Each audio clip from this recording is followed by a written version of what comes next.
Mark chapter 9. And he said to them, "Truly I say to you, there are some standing here who will not taste death until they see the kingdom of God after it has come with power." And after 6 days, Jesus took with him Peter and James and John and led them up a high mountain by themselves. And he was transfigured before them, and his clothes became radiant, intensely white, as no one on earth could bleach them. And there appeared to them Elijah with Moses, and they were talking with Jesus. And Peter said to Jesus, "Rabbi, it is good that we are here.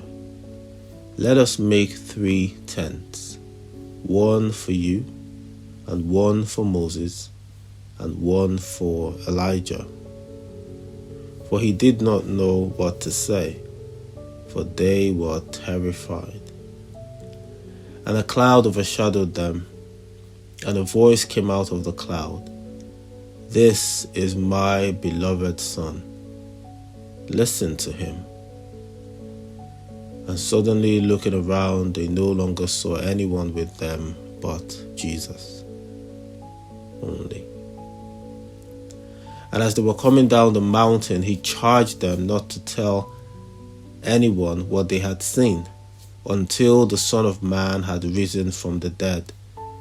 So they kept the matter to themselves, questioning what this rising from the dead might mean. And they asked him, "Why do the scribes say that first Elijah must come?" And he said to them, "Elijah does come first to restore all things.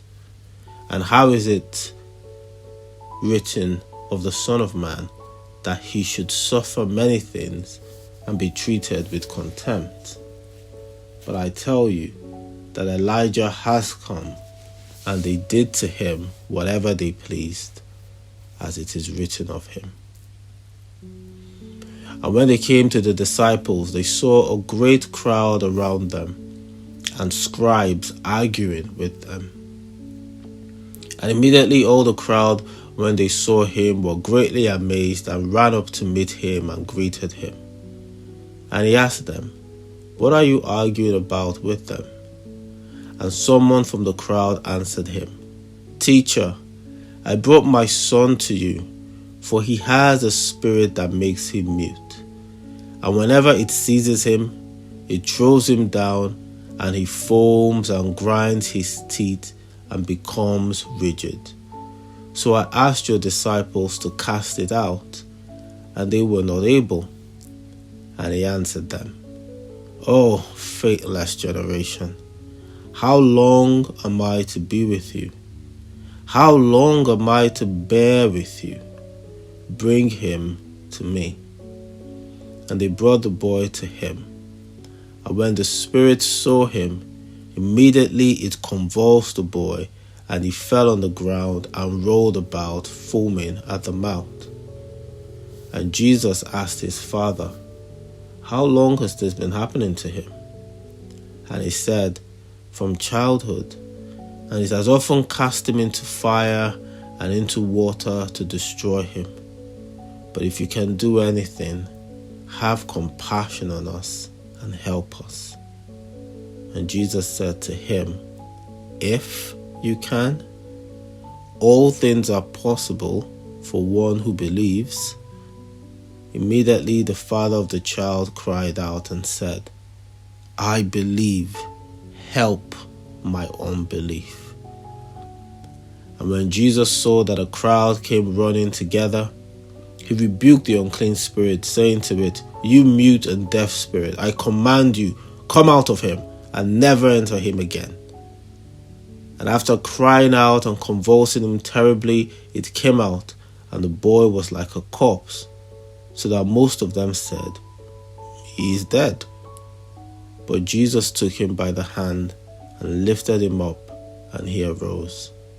And when he had entered the house, his disciples asked him privately, "Why could we not cast it out?" And he said to them, "This kind cannot be driven out by anything but prayer and fasting."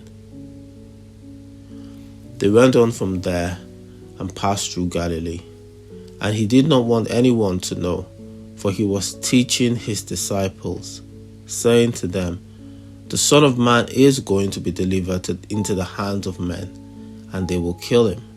And when he is killed, after 3 days he will rise." But they did not understand the saying, and were afraid to ask him. And they came to Capernaum, and when he was in the house, he asked them, "What were you discussing on the way?" But they kept silent, for on the way they had argued with one another about who was the greatest.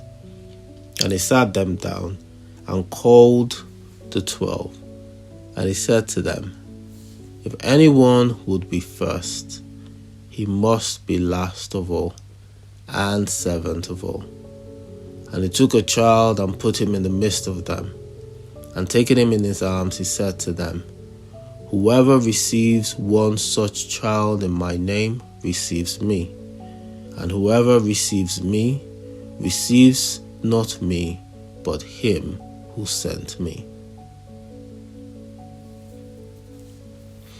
John said to him, "Teacher, we saw someone casting out demons in your name, and we tried to stop him because he was not following us." But Jesus said, "Do not stop him, for no one who does a mighty work in my name will be able soon afterward to speak evil of me. For the one who is not against us is for us. For truly I say to you, whoever gives you a cup of water to drink because you belong to Christ will by no means lose his reward. Whoever causes one of these little ones who believe in me to sin, it will be better for him if a great millstone were hung around his neck and he were thrown into the sea.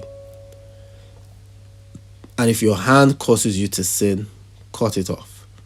It is better for you to enter life crippled than with 2 hands to go to hell, to the unquenchable fire. And if your foot causes you to sin, cut it off. It is better for you to enter life lame than with 2 feet to be thrown into hell.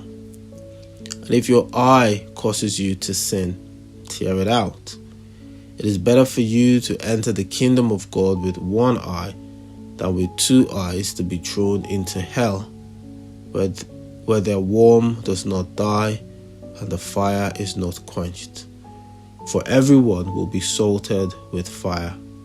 Salt is good, but if the salt has lost its saltiness, how will you make it salty again? Have salt in yourselves and be at peace with one another.